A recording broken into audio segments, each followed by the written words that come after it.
Welcome,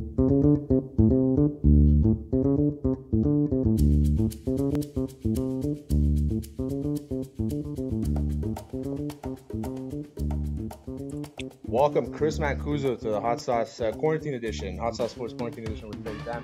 How's it going, Chris? How's the quarantine life been going for you? Terry, buddy, thanks for having me, man. Quarantine life's been good. Very much feels like Groundhog Day. Every day you wake up, it's kind of the same thing.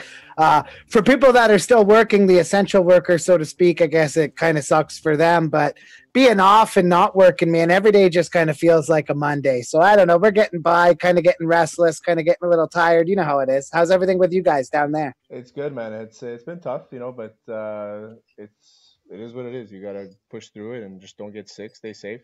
Trying to stay as creative as possible throughout this whole thing, and as much time as I have a lot of time in my hands now, so I might as well, right? Yeah, that was exactly what I did as well myself. I mean, they pulled the sports right under the rug from us there. Fucking Rudy Gobert all of a sudden starts licking stuff, and then all of a sudden the entire North America shuts down for COVID. I still blame that friggin' guy for all of that. You think he was the main reason? No, not actually, but it's just funny how he was out there touching on stuff, grabbing it, acting like coronavirus was a joke, and then he got coronavirus, gave it to his teammate Donovan Mitchell, who now hates his guts. And he won't talk to him. I guess not. Apparently Rudy Gobert in the locker room was joking around because he didn't like the COVID stuff and kissed him on the lips as a joke, and then he got fucking COVID from him kissing him on the lips. So I guess he doesn't want to talk to him after that, man. Imagine how sick he felt or whatever, right? Imagine getting like the worst flu bug ever from your buddy who was just dicking around the whole time. But Donovan Mitchell said he had no symptoms.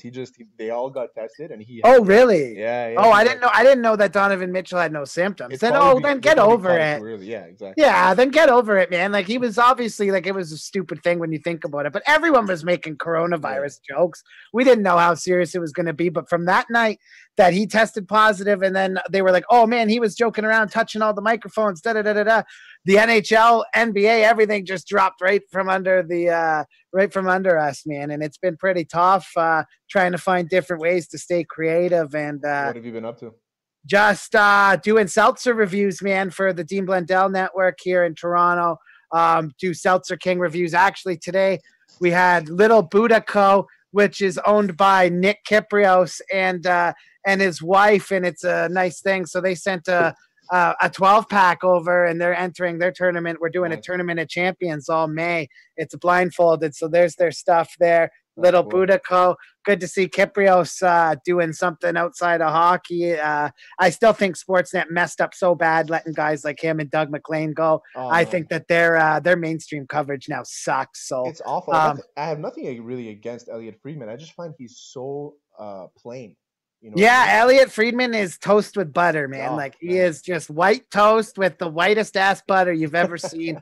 God, I really like and respect him. Like, he's good at what he does, but there's no flavor to him. Like, if he was an ice cream flavor, he'd be vanilla, like he's just very plain. Where guys like McLean and Kyprios, they have bent up testosterone. They're hockey guys. They have tempers. You can get more actual relatable human content out of them other than some of these guys that they have now that the old saying goes, you go woke, you go broke. And I foresee some bad times coming to the mainstream Canadian sports media because some of these people don't even look like they like sports half the time. They just are journalism kids that fit some sort of demographic that they want them to fall into. But yeah, exactly. I mean, it's more of like, what are we like? What audience are we trying to get to? And for some reason, they figured that Kyprios, who is successful in his own right, mm-hmm. in hockey, was probably the only color that they had.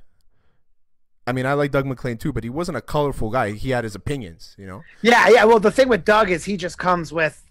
He's done every job in hockey from head coach, GM, president. He's been all up and down the organization. Yeah. Where exactly Kyprios had a little bit of spunk behind him. A little bit of attitude behind him. I remember when he put out that tweet by an accident and he referred to everyone at TSN as those fuckers. That was pretty funny stuff. But yeah, man, I mean, I think that Sportsnet misses those guys. Shout out to Darren Millard too, did a podcast with him, and he's on the Dean Blundell network, and he's working for the Vegas Golden Knights now, and he has a podcast called the Chirp Podcast, and his last 2 episodes have been Scotty Bowman and Ken Hitchcock, so he's just firing right now. Some good names there. Fuck. Hell yeah. And that's the goal, right? You want to get as many big names as we can. That's what we got you on. What's the Sesh? When we spoke last time, I don't think you were part of that. No, the Sesh, buddy, and I appreciate you saying that. No, the Sesh podcast actually is just something that I'm doing while quarantine. Well, the plan was to do it while this quarantine was happening. I have no sports, this, that, and the other. And then I did an episode with a guy actually out of Niagara here who worked for a place called Marineland. I'm not sure if you know what that is, but they're at the center of the captivity debate, right? When it comes to whales and dolphins and who did you have on? You had that guy Phil Damaris, and he was the trainer that blew the whistle. So since I had that, now I have all these guests coming on next week. Like I did a couple of people that were like on the liberal side, because outside of sports, I like politics, news, and I'm into the same shit as anyone else, right? And most of all, I just like talking to people because I'm not one to like form a hardcore opinion on left or right anyway. Yeah. So I had some left people last week on the podcast. So I'm like, I'll try to get some conservative people on. There's a guy named Zuby from England coming on. He was on Joe Rogan, and he's a big influencer down there. He's got exactly. I saw that episode. He's got 250,000 Twitter followers, and he's a big deal. And then another girl named Anna Kate, I believe is how you say her last name. She was on Survivor 32. Okay. And she's a huge Donald Trump supporter, which is funny. But like, she's also like this like 5'1", like little mean girl too. Like very, very good looking, like attractive girl. But like, holy fuck, is she like, she's a pit bull, man. So I'm a little intimidated with next week's lineup coming through, because I feel like if I say the wrong thing to that girl, I might get my head bit off. Yeah, like it's the same thing too. Like there's no sports, right? So you can get as many athletes and writers and podcasts as you can. So I mean, you got to reach out. So I mean, there was a girl that I knew that she was on Naked and Afraid. So we had her on a couple weeks ago. And what's Naked and Afraid? So you're basically naked in a jungle for 21 days. Oh, cool. Yeah, and with somebody else that you've never met, a complete stranger, and you have to fend for yourself basically. And the cameras are there. So that sounds interesting, man. That's one way to get in touch with nature, man. Damn. Shows you what kind of it. Yeah, Discovery Channel is actually pretty sick. But talk about ways of needing to fill the void for entertainment right now with the way sports and everything are going. I mean, for me, as soon as I see a Chicklets pod, I'm listening to it. Like I'll stop everything I'm doing, everything I'm listening to, just listen to that. Because I want to hear about this shit. Me too, man. And there's just so little information. The league is trying. They're going through 1,000,001 different scenarios every single day. Teams, GMs, people in the media have been told, like, hey, if you have any ideas, reach out. Like when I spoke to Darren Millard, we were talking suggestions, and we talked over a couple things, and he was like, I promise you, send these ideas into the whoever the PR girl was that he had the email of, and he's like, I'm not kidding. They want to hear from everybody right now. This is such an unprecedented time.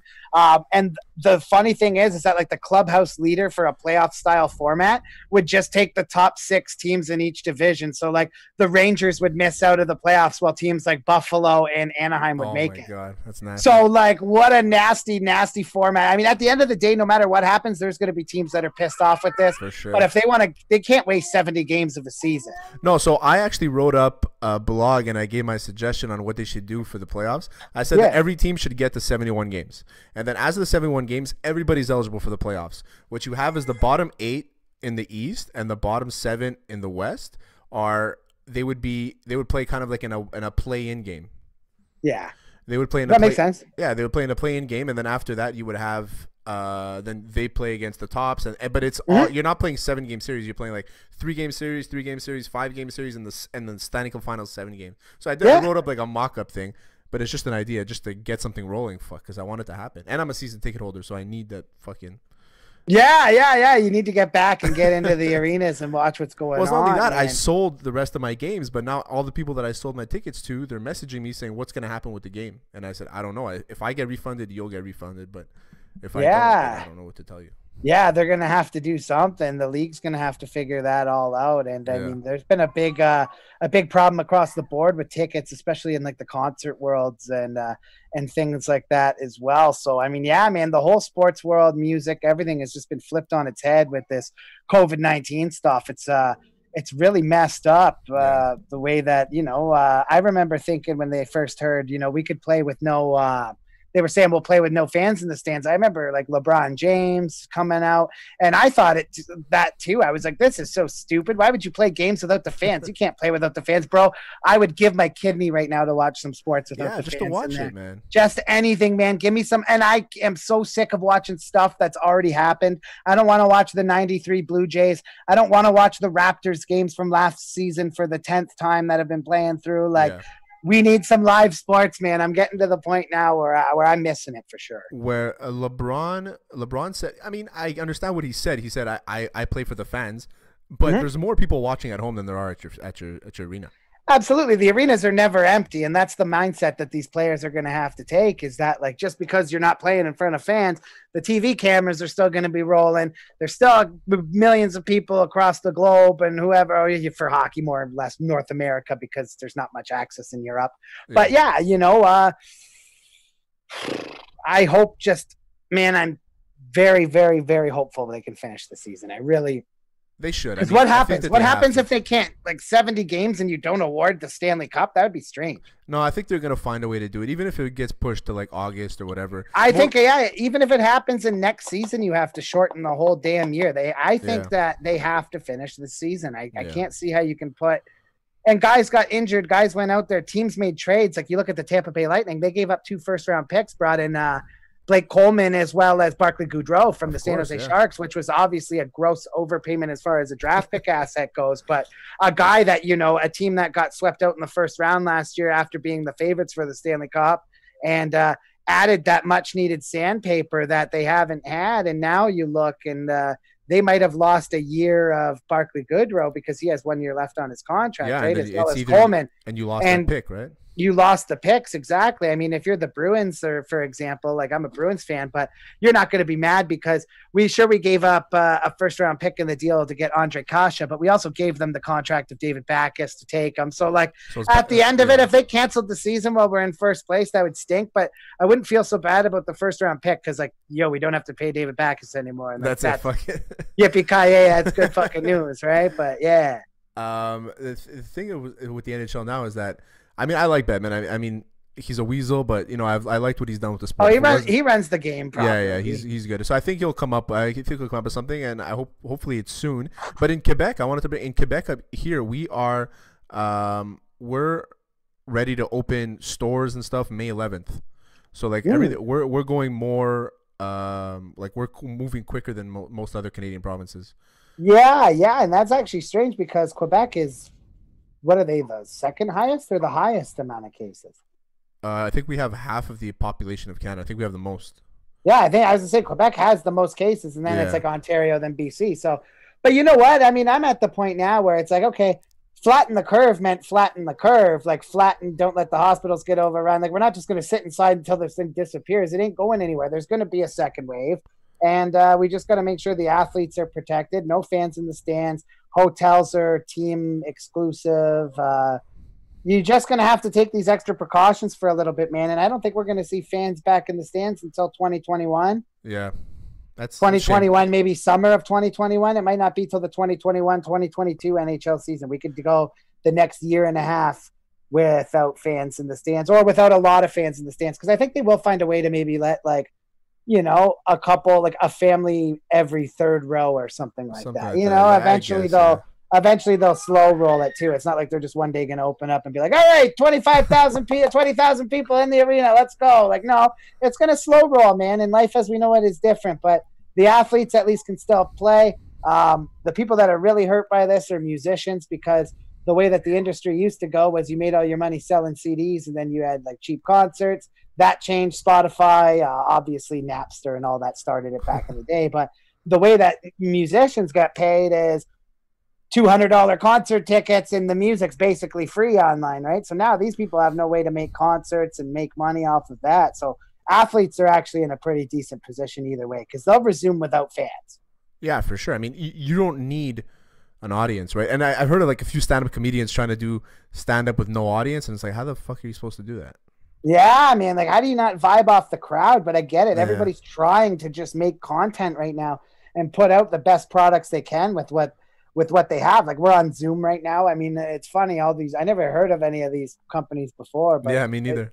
I wish I would have had stock in this fucking app. I'll tell you that, because I bet you we'd all be millionaires. Right I actually know a guy who's like, as soon as because he had used Zoom for work, and he loved it, right? And he's like, I bought a bunch of stocks, and as soon as the outbreak started, he's like, he bought more.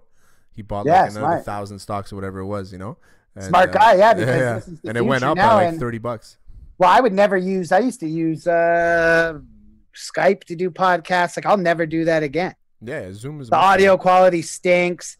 The files, it's impossible. You got to like take it out. It comes in a video, even if it's just an audio, you got to convert it. This gives you the video file, the audio files, breaks it all down separately. It's perfect, man. Skype is probably going to be in big trouble after this pandemic. Of any of the Silicon Valley companies that'll probably be in a little trouble, I think it's going to be Skype because this app blows it away.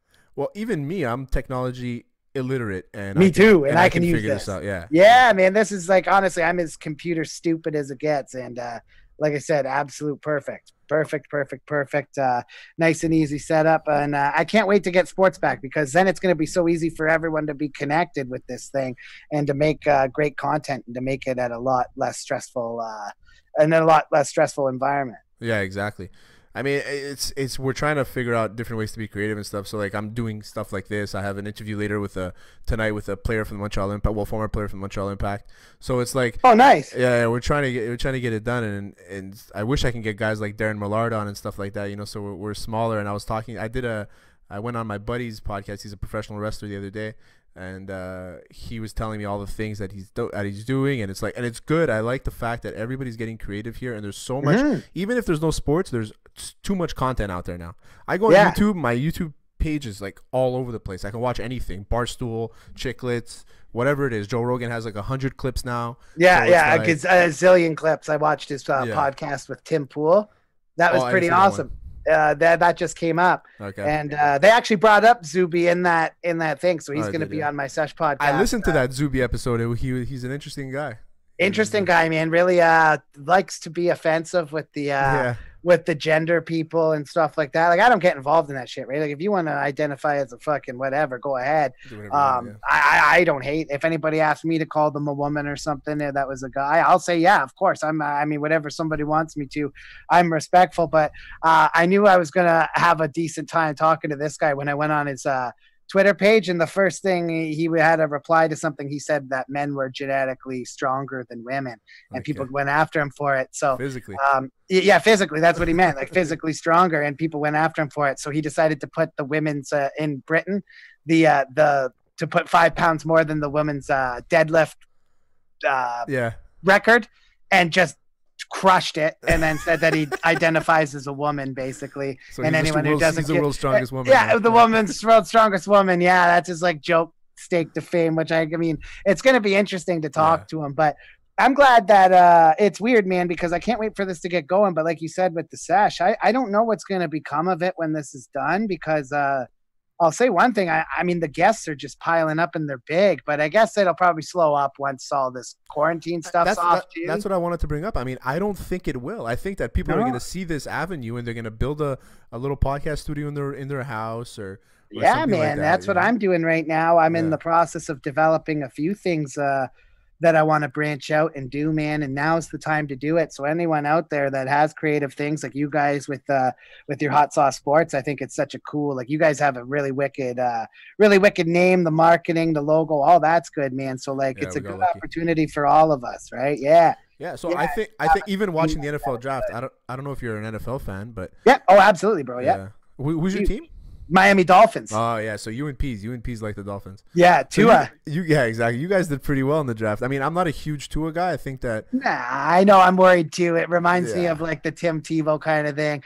Don't like left-handed quarterbacks traditionally either, especially for Madden. Like now I know I can't be the Dolphins because a left-handed quarterback. I'll be switching Tua out for fucking Ryan Fitzpatrick, even if he's rookie of the year playing that game, because I need someone who throws right. I can't play the video game. It's so weird to play with a left-handed quarterback. It's so weird. Even in 2004 with Michael Vick, like I would rarely pick him because he threw left. I never was Vic. All my friends were on to be Atlanta, be Vic. I was like, I can't control. Like my friends like playing with me. They could be Vic. They could be the Falcons. I didn't want anything to do with it. Oh, we had a rule. You weren't allowed taking the Falcons in 2004. Yeah, that team. He was like a 99 too speed. fast. Yeah, the 99 overall speed, 99 everything, agility, sprinting speed. So as soon as you got to the corner with them, you were just gone. You're finished. You have to blitz your corners. You have to contain every single time. Yeah, you got to keep your spy up and hope. Yeah. You got to drop the safety into the box. You have like 17 audibles per play. Like it's fucking just for one player, man. It's crazy. So we were saying is that maybe this is the future of the draft now. I mean, I hated the fact that Goodell was there. Just like he was drunk too. I think he wasn't even making sense half the time. I think he was pounding the rum and cokes or something. Goodell there. Yeah, I hated that we had to keep seeing his dumb mug, but you know what? They did a great job. The WNH, the NWHL, the women's professional league. They did a fantastic job with their digital draft. This week. I had no idea. They had different players from organizations and things like that announce their picks, and they just did it was actually a really clean, good job.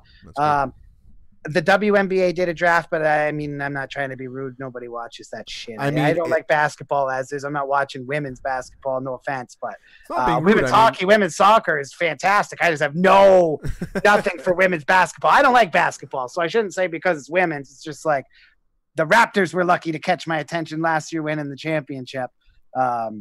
So yeah, I'm not that big into the WNBA. So and tonight we're Thursday, right? Yeah. So Thursday. Tonight is the CFL draft. CFL draft. Yeah, they asked for $150 million from the government. They're losing revenue big time. The league that's been in Canada for over 100 years and 150 years, basically, isn't it? Like this league has been around forever. Like it's 150 years. I think it's 150 years. Yeah, it went past it. So we got to help them out, man, and make sure that these teams and everybody's okay. And one of my staff and one of my best friends is he does the color for the Alouettes. He used to play for the Alouettes. Oh, okay. Nice. He played in the CFL for 9 years. We did an episode with him the other day. And, awesome. And he was saying how they're looking at options now. He still works for the CFLPA, and they were looking at options now to bring the season back soon, but maybe without fans. And he was saying how the league, I was telling him how the league was struggling, and the fact that they have to ask for a subsidy from the government it's unfortunate because I remember when I played football my entire life, and I watched CFL, and it was back then when Mike Pringle and Tracy Ham and Pinball and Flutie. Man, Pinball Clemens, what a dude! Yeah, what a dude! I met Pinball. Yeah, me too. He's one of the nicest dude I ever probably met in my whole life. Unbelievable. Took the most time to have a conversation with everybody. Yeah. What a genuine human being that guy is, Mike Pinball Clemens. Shout out to him, man. Great dude. And Gizmo Williams, these are Gizmo. Wow, I remember that, dude. That's fucking hilarious. Those are old school. Smiling Hank Burris and all that. All those good times. The CFL back then was amazing, and it's it was a great league. It had its moments later on with Calvillo and Danny McManus, and it has where Saskatchewan kind of made their run, and you never know who's gonna win every year, and now it's I'll watch once in a while. If it's not the Alouettes, I don't know if I'll watch, but if it's on and there's nothing else on, I'll tune in. But it's not something I look forward to anymore, and it's sad because I was a big CFL guy before. Yeah, true, man. But you're a Ticats fan, I guess? Me, I watched the Ticats. I had a buddy play there when I was growing up. He doesn't play there anymore, but I like the Ticats. I know Johnny Augustine. He had to come in and start at running back a couple times this year when Buddy got suspended for the Winnipeg Blue Bombers. Mm-hmm. He's actually a friend of mine, nice dude from the Niagara region, and really good running back. So Johnny Augustine is a good dude. Look for him next year. He's going to put up some numbers for sure. Hopefully. So yeah, I mean, I didn't even have TSN. My buddy texted me the other day, last night. He's like, "Dude, if you have TSN 2, go put it on. There's a 30 for 30 that you should watch." So I registered for it, so I paid $4, and I'm gonna cancel it because I'm probably not gonna watch TSN. I've been binge watching Netflix every fucking day. You know? Yeah, I know. Like, how do we go back to cable now? I haven't had cable on at all. I've been on the internet, man. There was a commercial, and I'm like, what do I do during this commercial now? What do I? Right. Like, I'm fucking lost. But it's yeah, tough, man. But as long as everybody's getting creative, and we don't have any. I mean, we have something to pass the time, you know, and I'll go for walks, you know, like. Yeah, you got to get out and about. But I mean, I got to say to everybody doing stuff, man, I appreciate it because we've never needed content more in the history of our time. What are you doing with Get the Puck Out? Get the Puck Out right now. We had Darren Millard on last week, just trying to keep it up once a week, but there's not a whole hell of a lot to talk about. So been focusing on the Sesh. Kyle actually hops on the Sesh sometimes, and we'll kind of talk sports and talk just other general stuff too. So keeps us busy that way. But no, the Sesh kind of right now until we hear some stuff with hockey. Get the Puck Out. You know, just kind of taking it day by day. We're it looks like I think we're gonna have Kiprios on the next episode. So look for that. That's good. Yeah. Man. So with the Seltzer King, what's the steps now? If anybody wants to register, how do they do it? Or is it too late? Yeah. You can reach out at info@deanblundell.com. We already have like Socialite, Cottage Springs, a ton of different companies, Little Buddha Co., Arctic Summer, Polar, I believe, is in, and a bunch of other breweries in. So if you're a seltzer fan or you like drinking it and think we should have someone enter the tournament, you can let me know on Twitter at cmancuso, Mancuso 9797, and we'll invite them on in. And you know, doing these reviews has been fun. They get good traction. I've spoken with Socialite a lot, and Cottage Springs has sent some stuff, and the Palm Bay people are great. So it's cool, like interacting with these different companies, and it's all in good fun, right? I mean, I act like an asshole. I drink the seltzers. I'm not actually as big of a dick as I act on the camera, but it's just a character, man. It was just something to keep myself going during this COVID-19 time, and I'm glad I did it. I loved it, man. I was in your wife beater. It was classic, man. Yeah. You got to let the chest salad fly when you're doing the reviews. Nothing wrong with that, right? I don't have much chest there. I mean, I don't got much. I don't know if you can see. No, you've shaved that before. That's why. No, I've never shaved my chest ever. No, then Jesus, buddy, because I'm surprised with a beard like that. That's not bad. With That's a beard impressive. like this, I'm growing this just for my lady. Yeah, she likes it. She's bet. Making me. She's making me. She's giving me a dirty look now. Yeah. No, but even though I'm Greek, I'm not like a hairy guy. You know. No. That's impressive. Most Greek people are hairy as hell. Well, even Kiprios is like they got that blonde hair. He's not the. Yeah. He doesn't look like it's coming off of his chest.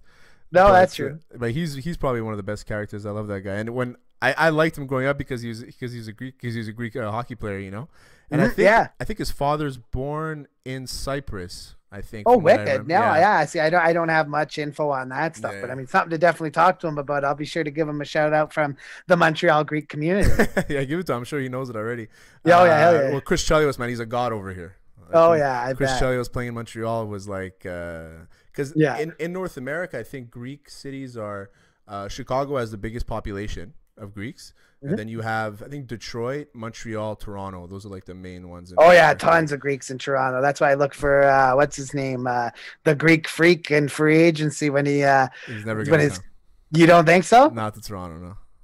I can see. I've heard completely different. Really? I mean, I'm not a Raptors. I've heard I know, and neither am I. But I heard that not only do they think it's going to happen, they gave Lowry the 1 year extensions, so that way when that free agency comes up, they got the money. Like they're going to go all in for him. I know that they should, as should everybody go all in for him. And it's a great community. And the one thing I'll say about Toronto, it's the most diverse, accepting city probably in North America, and that goes a long way, especially with the Greek community, right? I mean, they want to feel like they're at home, and Toronto has a massive Greek community. Yeah.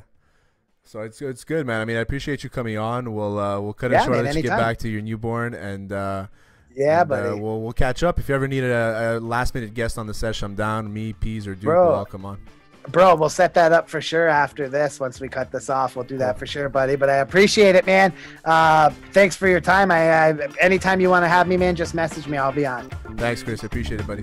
Take care, buddy. Thanks a lot.